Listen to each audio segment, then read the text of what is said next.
La promesa de la destrucción de Nínive, en el capítulo 2 encontramos los detalles de la destrucción de Nínive y el capítulo 3 las razones para la destrucción de Nínive. Entonces, como veíamos en el video, está hablando básicamente de la destrucción de un pueblo. Entonces, comenzamos con los puntos. Primero veíamos el contexto, vamos a ver. El segundo punto, vamos a ver el bosquejo del libro de Nahum. El tercer punto, vamos a ver las aplicaciones prácticas, lo que Dios quiere que yo pueda estar aprendiendo, lo que tú quieres que el Señor aprendas en el libro de Nahum. Y luego vamos a ver cómo aparece Jesús en el libro de Nahum. Entonces, vamos con la primera, el primer punto, el contexto. Entonces, viendo el contexto, ¿quién era Nahum? Entonces, dice que Nahum se le considera como un profeta menor. Menor no porque fuera insignificante o porque no, sino porque en extensión de su escrito era un poco más corto de lo que fue Daniel, de lo que fue Ezequiel, de lo que fue Isaías, de lo que fueron los profetas mayores. Su significado es consolación. Nahum llega a consolar. Entonces, poco se conocen los detalles realmente de quién fue Nahum, qué hizo o cómo fue su vida, qué pasó con él, cómo Dios lo llamó. Realmente son muy pocos las cosas que se conocen de Nahum. Pero lo que sí dice en la Biblia es que Nahum dice profecía de Nínive. Vamos a ver el versículo 1:1 del capítulo 1, dice el libro de Nahum, de la visión de, perdón, profecía sobre Nínive, el libro de la visión de Nahum de Elcos. Entonces, podemos ver que es nacido en la ciudad de Elcos. Posiblemente Elcos quedaba en Judá y podría ser Capernaum. Ahora, ¿cuál es el mensaje de Nínive? El mensaje de Nínive fue dado a Judá, puesto en el reino del norte, que era Israel. Ya había sido llevado en cautiverio.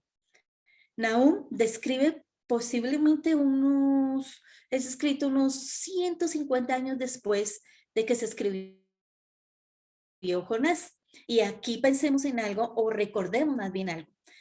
¿Se acuerdan cuando Dios llama a Jonás y le pide que por favor vaya al pueblo de Nínive y le predique acerca de la salvación? ¿Y qué dice Jonás? Jonás, no, a mí no me interesa, yo no quiero ir allá, ese pueblo es terrible, me van a matar, me van a hacer, me van a poner, no, yo no voy. Y él desobedece una orden que Dios le da, ¿cierto? Pero finalmente va, finalmente él le predica al pueblo de Nínive. ¿Y qué pasa? Los ninivitas aparentemente se arrepienten, pero después de mucho tiempo llega Nahum. ¿Y qué hace Nahum? Él es uno de los profetas que es más enérgico en su profecía, por decirlo así, con más determinación, y él está sin rodeo, simplemente habla y dice, el Señor dice esto, y el Señor va a destruir la ciudad, y el Señor va a borrar del mapa a ustedes los ninivitas. ¿Por qué? Porque ustedes son un pueblo sanguinario, porque ustedes son un pueblo malo, porque ustedes son un pueblo terrible. A pesar de la duro de su profecía y debido a la destrucción terrible de un pueblo, es un poema hermoso, vivido y describe de una manera muy detallada los sucesos que van a ocurrir. Y hace algo muy grande, que es lo que creo que más a mí me impacta y me emociona de este libro, y es que exalta la grandeza de un Dios que es juez, que es justo y que actúa con poder. La justicia de un Dios todopoderoso, pero también describe la paciencia, el poder y la santidad de la justicia de ese Dios vivo a quienes nosotras le clamamos hoy por nuestras naciones. Puede ser lento para expresar su ira, pero es justa su venganza y segura. Ahora, tenemos un versículo clave. El versículo clave lo encontramos en el capítulo 1, el versículo 9, y dice así: ¿qué pensáis contra Jehová? Él hará consumación, no tomará venganza 2 veces de sus enemigos. Entonces, Dios es muy determinante en estas situaciones. ¿Cuál es el tema principal del libro de Nahum? Bueno, el tema principal, como ya lo hemos visto, es Nínive será destruida. ¿Pero qué era Nínive o quién era? Bueno, Nínive era la capital del pueblo de Asiria y era un pueblo muy malo, terriblemente malo. Yo tengo aquí una espada. Ellos acababan con la gente con sus espadas, los maltrataban. Aquí tenemos unas cadenas. Ellos eran llevados a los pueblos que maltrataban, los llevaban como esclavos con cadenas. En algunos comentarios que leía decía que los empalaban, que los quemaban vivos, a los que tomaban presos. O sea, era un pueblo de verdad sanguinario con todo su nombre. Eran terribles. Los ninivitas se habían convertido más de un siglo, lo que hablábamos ahorita, antes de que Nahum escribiera. No había comunicado su conocimiento del Dios verdadero a sus hijos y ellos permitieron que sus hijos se olvidaran de lo que algún día Dios les había permitido hablar a través de Jonás. Pasó mucho tiempo, y ya ellos habían destruido a Samaria, que era el reino del norte. Israel hacia el año 722 y por poco lo llegan a capturar también en el año, ahí se me cayó un libro, discúlpenme, ya, cerca del año 701, más o menos, ellos iban a capturar a Jerusalén. En el capítulo 3, versículos 1 y el versículo 4, si alguna quiere ayudármelo a leer.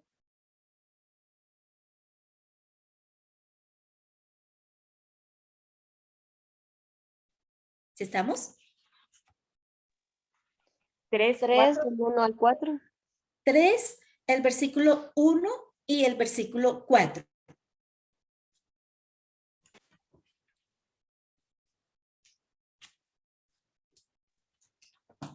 Ay de ti, ciudad sanguinaria, todo llena de mentira y de rapiña, sin apartarte del pillaje. El 4. A causa de la multitud de las fornicaciones de la ramera de hermosa gracia nuestra, en hechizos que seduce a las naciones con sus fornicaciones y a los pueblos con sus hechizos.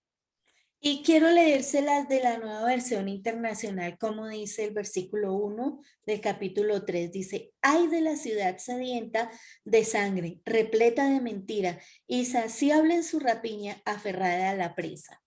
Y el versículo 4 dice: y todo por las muchas prostituciones de esa ramera de encantos salameros, de esa maestra de la seducción. Engañó a los pueblos con sus fornicaciones y a los clanes con sus embrujos. Realmente era un pueblo malo, malo de verdad. Entonces, Dios describe la paciencia, describe el poder, describe su santidad a través del libro de Nahum y la justicia de un Dios vivo. Puede ser lento para expresar su ira, pero su justa venganza es segura. Entonces, pensando en esto, yo quiero que nosotras hoy hagamos como ese cuadro y ese paralelo dentro de lo que era la ciudad y el pueblo de Nínive y lo que viven nuestras naciones hoy en día y lo que vive el mundo en general. Entonces, pasamos ya del contexto, vamos a ir al bosquejo del libro de Nahum. Y yo también aquí lo dividí en 3 puntos, en punto A, en punto B y en punto C. Y esos puntos tienen subpuntos. Entonces, vamos con el primero. El punto A es el tema y el autor. Entonces, como ya veíamos, el versículo 1, capítulo 1 dice profecía sobre Nínive, la visión de Nahum de Elcos. Entonces, el autor indudablemente, pues es es Nahum y la destrucción es su tema principal, la destrucción de Nínive. Ahora, vamos con la majestad de Dios, el punto B. Y aquí vamos a ver que Dios es un Dios grande y poderoso. Vamos a verlo a partir del versículo 2 hasta el versículo 14. Y aquí lo dividí también un poquito más chiquito para poderlo desenglobar un poquito más y que sea más sencillo de aprender. Entonces, de los versículos 2 al versículo 8 dice, Jehová es Dios celoso y vengador. Jehová es vengador y lleno de indignación. Se venga de sus adversarios y guarda su enojo para sus enemigos. El versículo 3, Jehová es tardo para la ira y grande en poder, y no tendrá por inocente al culpable. Jehová marcha en la tempestad y el torbellino, y las nubes son el polvo de sus pies. Y sigue dando todas las características de este Dios que es poderoso, que es justo, que es omnisciente, que todo lo sabe, que todo lo ve, que es paciente, pero a la vez es recto, que no permite el pecado y él lo castigará grandemente. El segundo punto que podemos en esta majestad de Dios lo vamos a encontrar a partir del versículo 9 y es la ira de Dios hasta el versículo 14. Leamos el 9. Dice, ¿qué pensáis contra Jehová? Él hará consumación, no tomará venganza dos veces. Y sigue hablando hasta el versículo 14 de cómo él va a destruir ese pueblo malo y sanguinario. Y aquí pasamos al punto C. Y el punto C es el juicio de Dios. Entonces lo encontramos en Nahum a partir del versículo 15 del capítulo 1 hasta el versículo 19 del capítulo 3. Y vamos a mirar que del 8 al 14 del capítulo 1, Dios da el veredicto. El veredicto es un juicio. Volvámoslo a leer. Dice, mas con inundación impetuosa consumirá a sus adversarios. Ya antes habíamos leído el 9.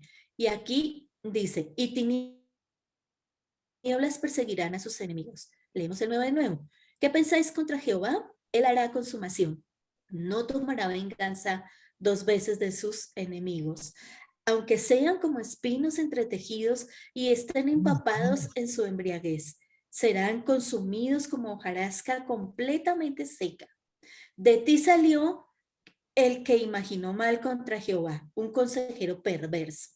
Así ha dicho Jehová, aunque reposo tengan y sean tantos, aún así serán talados y él pasará.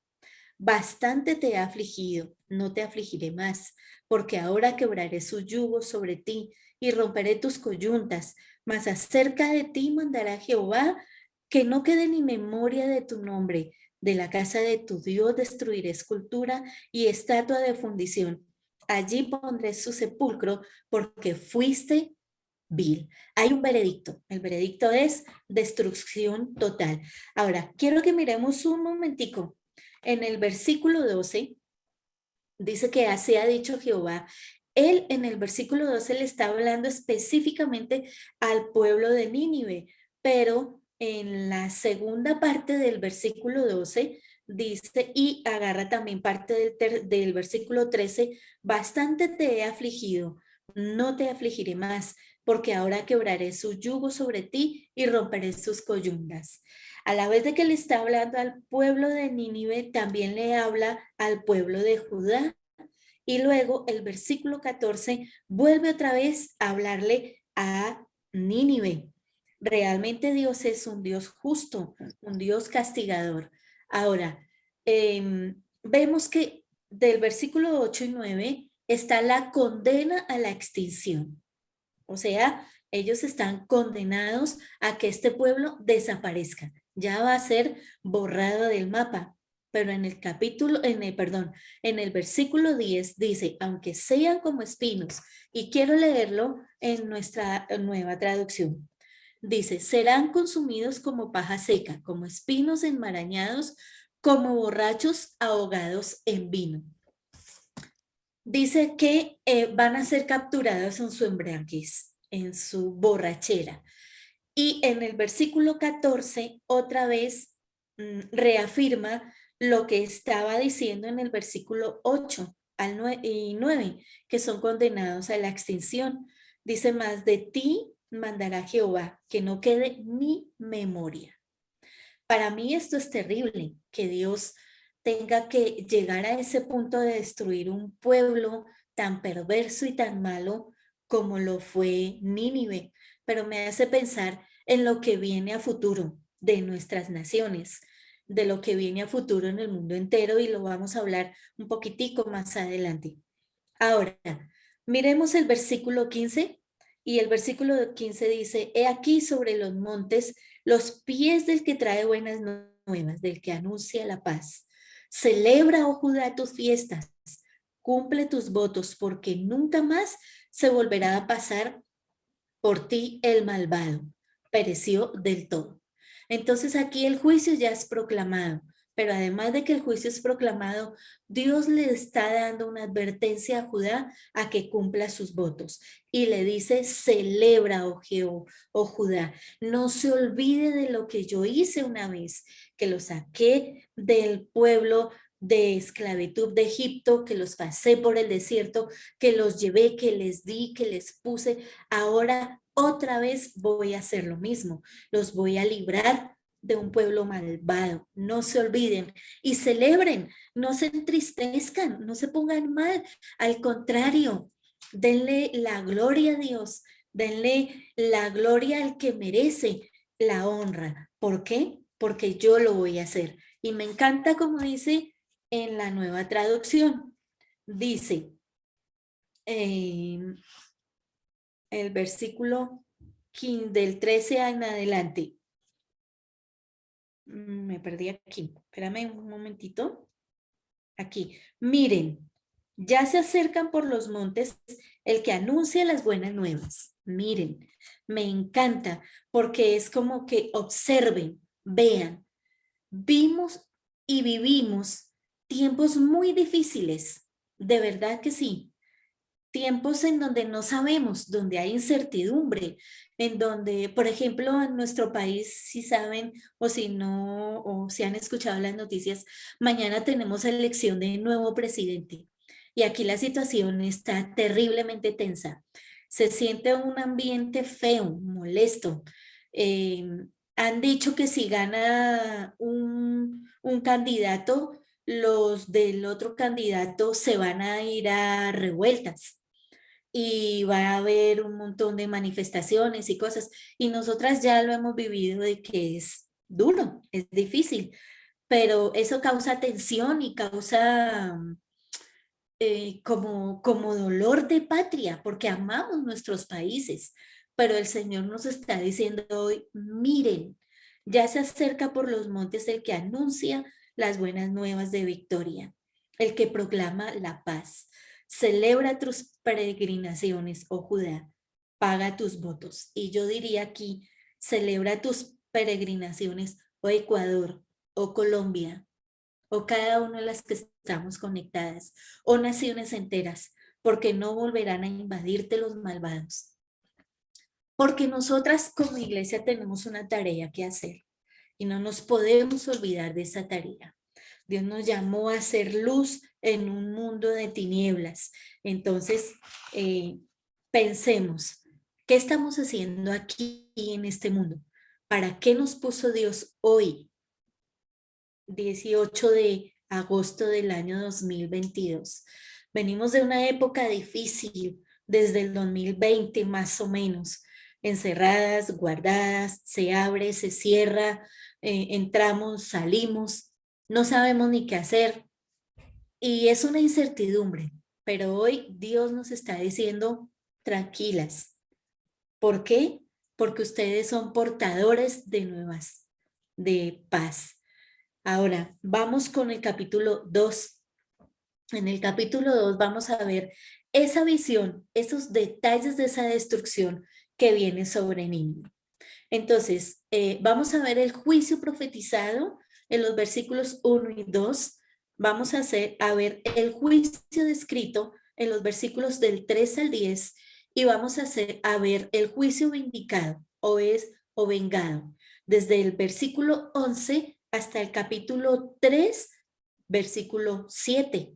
Es un amplio juicio, ¿no? Entonces vamos a ver el primer punto, versículo del 1 al 2.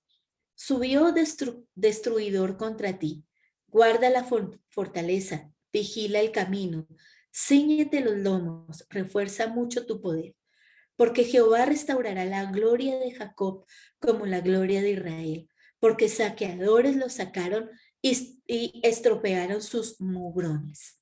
Hay un juicio que va a venir. No lo podemos evitar. No podemos ignorar que Dios ya ha establecido su agenda, ya la tiene escrita y como tal se debe de cumplir. Se cumplió con Nínive, se va a cumplir a futuro. Ahora, miremos del versículo 3 al versículo 10. Por tiempo, creo, solo vamos a estar leyendo algunas partes, pero dice, el escudo de sus valientes estará enrojecido, los varones de su ejército vestidos de grana. Y sigue hasta el versículo 6, es cómo sería el castigo de Nínive. Y lo va describiendo con mucho detalle. Pero vamos a ver desde el versículo 6. Las puertas de los ríos se abrirán y el palacio será destruido. La reina será cautiva, mandará que suba y sus criadas la llevarán gimiendo como palomas, golpeándose sus pechos. Fue Nínive de tiempo antiguo como estanque de aguas, pero ellas huyen, dicen, deteneos, deteneos, pero ninguno mira. Saquead plata, saquead oro, no hay fin de las riquezas y suntuosidad de toda clase de efectos codiciables. La caída de Nínive es innegable. Dios ha decidido su venganza y el juicio está escrito. Y dice el versículo 10, vacía, agotada y desolada está, y el corazón desfallecido. Temblor de rodillas, dolor de las entrañas, rostros demudados.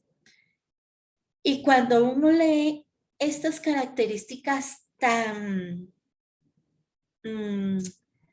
¿cómo lo diríamos? Es de una manera tan puntual, vemos que realmente Dios va a hacer algo terrible, hizo algo terrible con esta nación, pero lo va a hacer a futuro también, porque Él es Dios, Él no miente y era lo que había dicho al pueblo de Judá, yo lo voy a destruir y Nínive fue destruida. Ahora vamos a mirar el capítulo 3, la certeza de ese juicio del capítulo 2, la certeza del cumplimiento.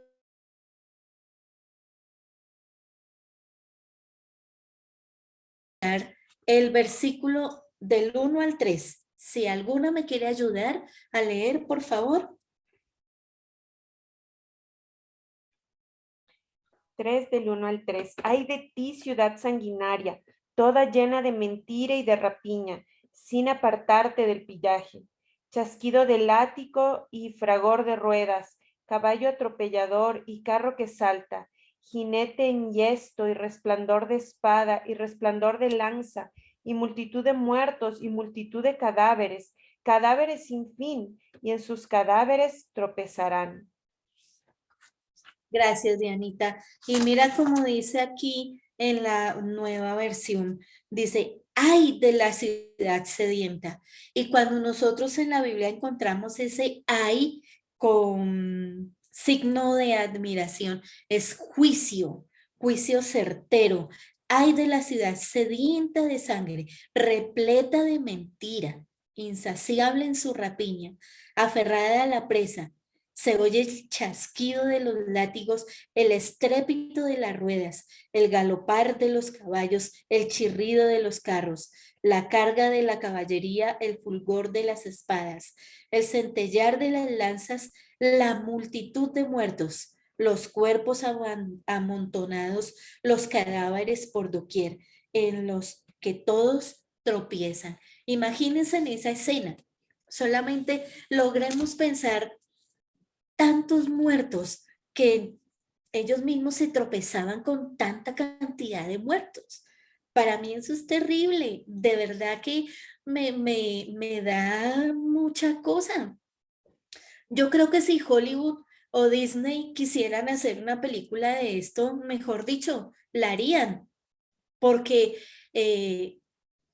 describe tan detallado cómo va a ser esta destrucción, cómo fue esta destrucción, que no queda aterrado, la verdad, queda así como Dios es amor, sí, pero también Dios es fuego consumidor.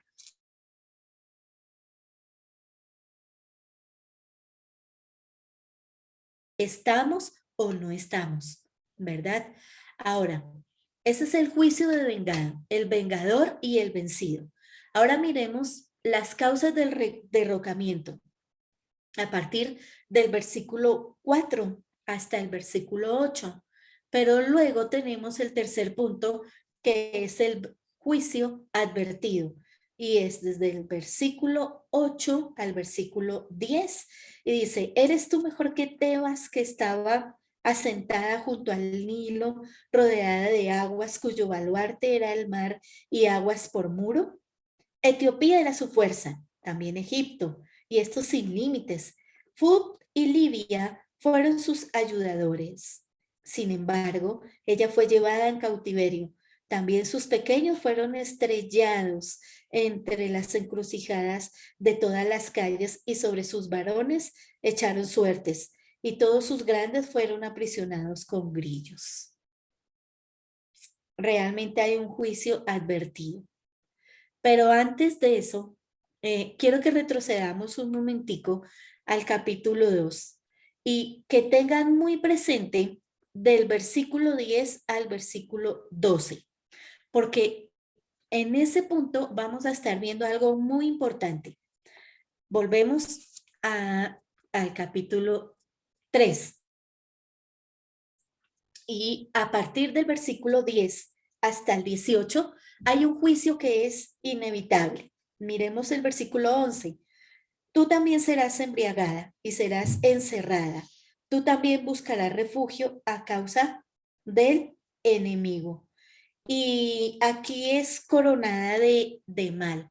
Es borrada literal del mapa. Nínive va a ser destruida como fue destruida Tebas, una ciudad similar, destruida y también borrada del mapa. Entonces, cuando termina el versículo 19 del capítulo 3, que es el último punto de nuestro bosquejo, dice la certeza de la sentencia. No hay medicina para tu quebrantamiento.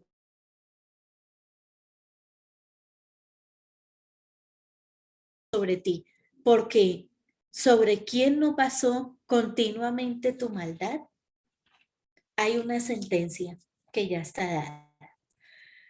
Recordando estos puntos del bosquejo, vamos con el punto 3, que es las aplicaciones prácticas.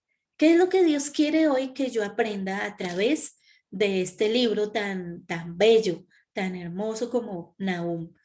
Y dice que primero, el mismo Dios que odió el pecado en esos tiempos bíblicos, en esos tiempos hacia atrás, también odia el mal hoy. ¿Ustedes creen que Dios está feliz con todo lo que pasa en el mundo entero? Miren, viendo las noticias internacionales, me gusta escuchar y ver las noticias internacionales, porque eso a mí, en lo personal, me ubica un poco en el panorama a lo que estamos yendo hacia lo que viene a futuro a nuestra tierra en general. Y es una destrucción total. ¿Y por qué? Porque Dios ha prometido que va a castigar el mal. Y lo va a castigar. Y lo va a hacer de una manera dura. Tan dura que la tierra va a ser desaparecida totalmente. Y si ustedes se van al libro de Apocalipsis, ahí lo leen, que hay un juicio a las naciones. Hay un juicio para cada uno de nuestros amados países. Yo miro y yo digo, Señor, ten misericordia de nuestro país, de Colombia. ¿Por qué? Porque es un país en donde hemos vivido por muchos años cosas feas, corrupción, maltrato y un montón de cosas. Pero Dios no se va a quedar sin así nomás. Él escucha. Y hoy nosotros somos sus hijos, como el pueblo de Judá también oraba. Y yo sé que las naciones en general también están en esas. Ahora, el versículo 7 me encanta.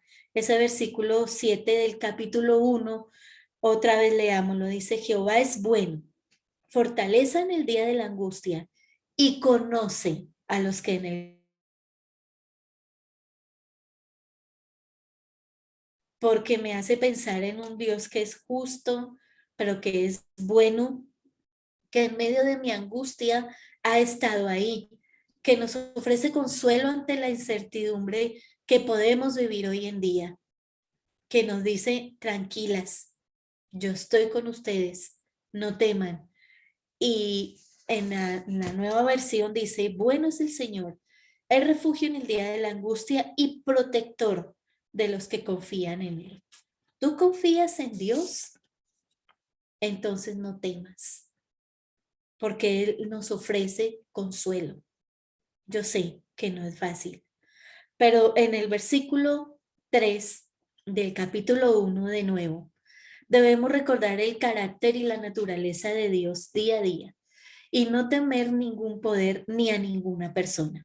Leámoslo. Dice, Jehová es tardo para la ira y grande en poder, y no tendrá por inocente al culpable.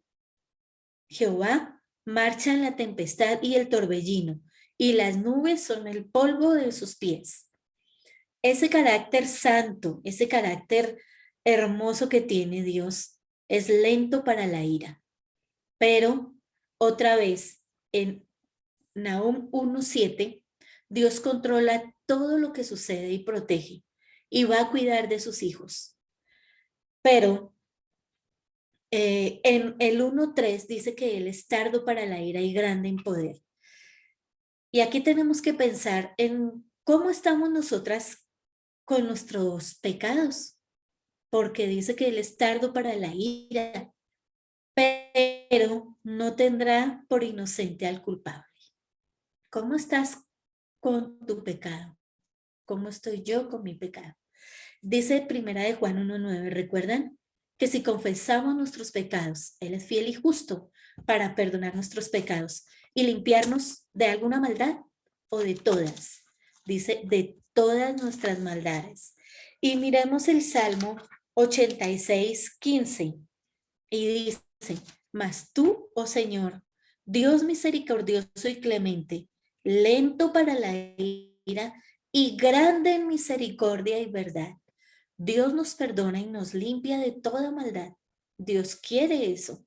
Dios no quiere la destrucción. Dios quiere que nos arrepintamos realmente, que pongamos en sus manos nuestras vidas y que llevemos una vida limpia, pura, transparente, santa.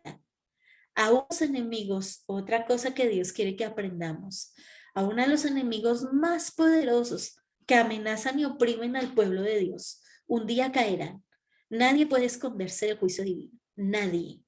Y aunque decimos que hoy en día la iglesia no está perseguida, sí, hoy vivimos otro tipo de persecución, hoy vivimos otra clase de persecución, pero Dios, ¿será que se ha hecho oídos sordos? ¿Se ha hecho el ciego? ¿No quiere ver? No, no, no, no. Al contrario, Él más que nunca está viendo. Pensamos en nuestros hermanos al otro lado del mundo, en el oriente, en aquellos países en donde no es posible predicar, en donde si se predica eres llevado preso y hasta muerto. Entonces, ¿será que Dios no está viendo eso? ¿Será que Dios se ha hecho el que no? No, no, mis hermanas. Dice Jehová es bueno y esa bondad, ese amor nos lleva a confiar en él. Pero nosotras necesitamos tener esa paz y esa paz la logro tener cuando estoy limpia de mi pecado, cuando lo he confesado y cuando Dios me ha perdonado de nuevo. Ahora, Dios no solo nos hace responsables como personas de nuestros actos en la forma individual, también a las ciudades y a las naciones enteras. Dios hace responsable. Dios hizo responsable al pueblo de Nínive. Lo hizo responsable de forma individual, pero también de forma general, como nación, como ciudad y como persona. Otra cosa que Dios quiere que aprendamos, el mismo Dios que odia el mal en los tiempos antiguos, también lo odia hoy. Y eso lo veíamos al principio. Entonces, no pensemos que Dios ha cambiado. Dios sigue siendo el mismo ayer,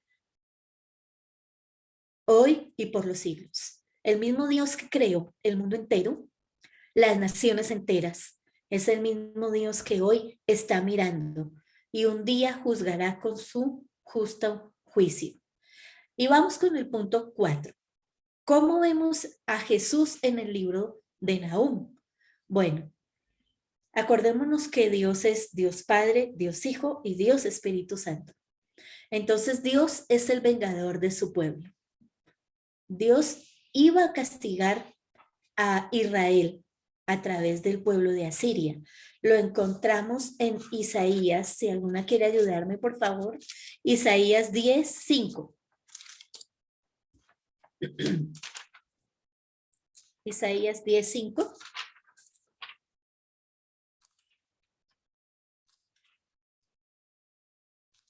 ¿Estamos? Oh Asiria, vara y báculo de mi furor, en su mano he puesto mi ira. Muchas gracias, mi hermana. Dice, oh Asiria. Entonces, vara y báculo he puesto. Ellos eran los que iban a castigar a Israel. Era el pueblo que Dios había usado. Pero ahí mismo, en el capítulo 10, el versículo 12 de Isaías, ¿me lo quiere leer, hermana, por favor? Sí, hermano. Pero acontecerá que después que el Señor haya acabado toda su obra en el monte de Sión y en Jerusalén, castigará el fruto de la soberbia del corazón del rey de Asiria y la gloria de la altivez de sus ojos. Muchas gracias, mi hermana. Entonces, fíjense cómo Dios está haciendo todo su trabajo y su plan. Dios iba a usar a Asiria para castigar a Israel, y de hecho lo usa. Acuérdense que Nínive era la capital de Asiria, pero luego dice que Dios iba a castigar a los asirios por toda su maldad y promete una venganza, y lo hace en el libro de Nahum, el que estamos estudiando. Ahora, les dije que no se olvidaran del versículo 10, más o menos, al 12 del capítulo 2 de Nahum. Y vamos a leerlo. Vacía, agotada y desolada está, y el corazón desfallece y temblor de rodillas, dolor en las entrañas, rostros demudados. Y aquí quiero que presten mucha atención. ¿Qué es la guardia de los leones y de la majada de los cachorros de los leones? ¿Dónde se recogía el león y la leona y los cachorros del león? ¿Y no había quien los espantase? El león arrebataba en abundancia para sus cachorros y ahogaba para sus presas sus leonas y llenaba de presas sus cavernas y de robo sus guaridas. ¿Cómo llama en el Nuevo Testamento Dios o el Señor Jesús al diablo? Le dice que es el león rugiente que anda como alrededor y está haciendo una comparación con estos versículos que acabamos de leer. Entonces, el Señor Jesús es quien actúa la venganza sobre nosotros, sobre nuestro enemigo espiritual, que es el diablo, porque él anda como león rugiente buscando alrededor a ver a quién va a devorar, quién es la ovejita más débil. Pero sin embargo, fíjense que dice Romanos 12. Vamos a Romanos 12. El versículo 19 y 20 dice: no os vengáis vosotros mismos, amados míos, sino dejad lugar a la ira de Dios, porque escrito está: mía es la venganza, yo pagaré, dice el Señor. Así que si tu enemigo tuviere hambre, dale de comer; si tuviere sed, dale de beber, pues haciendo esto, ascuas de fuego amontonarás sobre su cabeza. Y el Señor Jesús nos estaba mostrando esto y nos decía: tranquilos, yo soy el que voy a vengar. Yo soy el que va a ponerte en alto. Entonces, Nahum hace esta comparación y nos deja ver que el enemigo es Satanás. Ahora, en Isaías, Dios utilizó, de nuevo vemos, a los asirios para hacerles entrar en razón, que le obedecieran, que se volvieran otra vez a Dios, pero luego Dios castiga a Siria. El Señor envió a un enemigo, a Israel, a Judá. Entonces, ¿qué estaba haciendo con nosotros? ¿O qué estaba haciendo él? Estaba enviando al pueblo. Y algo parecido le pasó, por ejemplo, al apóstol Pablo. ¿Qué le puso Dios al apóstol Pablo? Un aguijón en su carne para que no se enalteciera. También nosotras hoy, el Señor hace lo mismo, el Señor Jesús. Somos sus hijas y Él no quiere que le obedezcamos o nos enaltezcamos. Y esto es bien importante. ¿Por qué? Porque Él pagó un alto precio en la cruz del Calvario para que esto fuera posible en tu vida y en mi vida. El perdón de nuestros pecados murió en una cruz. En Génesis 3:15, Dios ya había prometido que iba a venir alguien que nos iba a salvar. Dice que él heriría en la cabeza, pero él le heriría en el carcañal. Bueno, cuando Cristo, cuando nuestro Señor, cuando el Señor Jesucristo llega a esa cruz, paga ese alto precio. Pero no solamente queda ahí, acordémonos, resucitó al tercer día. ¿Para qué? Para que cada una de nosotras tuviéramos ese perdón y hoy gozamos de ese perdón. Quizás haya alguna acá entre nosotras que esté dudando de ese perdón o que aún no lo tenga. Es el tiempo de acercarnos. Es el tiempo de mirar cómo está mi vida, cómo estoy yo si hoy llego a morir. Voy a tener un juicio y voy a ser juzgada por esas cosas y por esa parte de mi vida que yo no quise arreglar con Dios. Dios es muy justo y Él cumple lo que promete. Pero si mi cuenta con Dios está arreglada, si yo reconocí a Cristo como mi único y suficiente Salvador, y sé que por Él tengo la vida eterna, pero mi vida está cojeando y estoy ahí, es hora de, como leíamos antes en primera de Juan 1, 8, 9.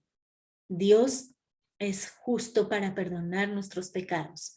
Él quiere que yo lo confiese. ¿Por qué? Porque Él no quiere que le desobedezcamos o que nos enaltezcamos. Cristo venció a nuestro enemigo en la cruz con su sangre derramada. Pero también, no solamente en esa cruz, también lo hizo al resucitar al tercer día. Y eso mismo es lo que quiere hacer hoy en cada una de nosotras, que podamos depositar nuestras vidas en sus manos y aceptar el regalo de la vida eterna. Él ya nos dio la victoria. ¿Y saben qué, hermanas amadas? Pronto regresará.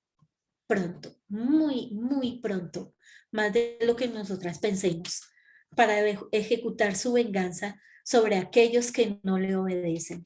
Y si nosotras nos vamos a Apocalipsis y miramos en los últimos versículos, en últimos capítulos, dice que en el capítulo 22, a partir del versículo 6 en adelante, dice que la venida del Señor está cerca, pero en el versículo 21 y en el capítulo 21, perdón, y el capítulo 20, dice que Satanás y sus demonios ya fueron juzgados. Van a ser juzgados, van a ser condenados.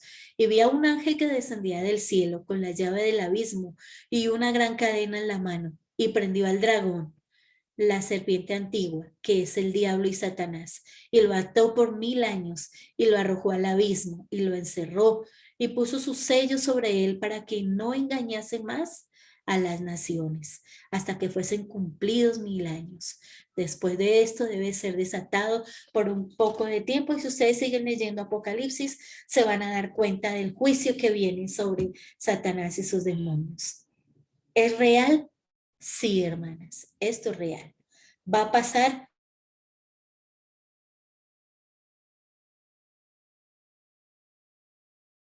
Un día Dios va a cumplir con la destrucción de Satanás y sus demonios. Pero no solamente ellos, lo que veíamos antes, también la nación va como nación va a ser destruida la tierra. No olvidemos también que hay límites que Jesús pone a Satanás. Y así como lo hizo con Pedro, cuando Dios permitió que los zarandeara para ser probado en Lucas 22 del 31 al 32, luego Pedro obtuvo la victoria. Miremos Romanos 8. En Romanos 8, el versículo 28, dice: y sabemos que a los que aman a Dios, todas, absolutamente todas las cosas les ayudan a qué? A bien. Esto es, a los que conforme al propósito de Dios son llamados.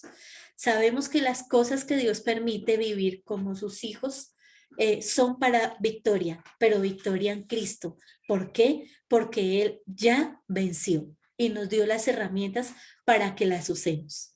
Hay límites que Jesús pone en Satanás, pero el Señor Jesús quiere que su pueblo, nosotros como iglesia, lo hagamos de una forma práctica y vivamos una vida en obediencia, una vida que le agrade.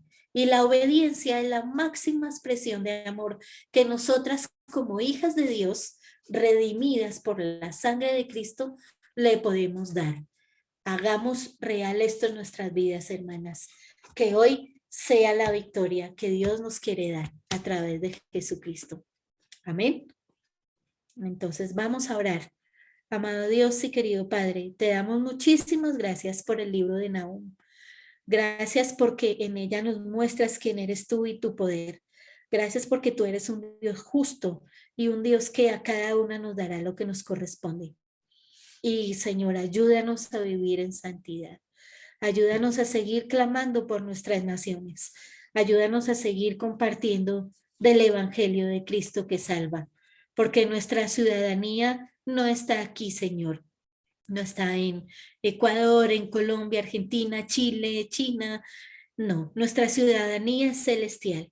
Y allá es donde pertenecemos, Señor. Ayúdanos a mirar con esos ojos de eterno amor con los que tú nos has amado. Gracias por enviar a tu Hijo Jesucristo a morir en una cruz por nosotros, pero resucitar al tercer día. Te alabamos, Padre bueno, y en Cristo Jesús oramos. Amén.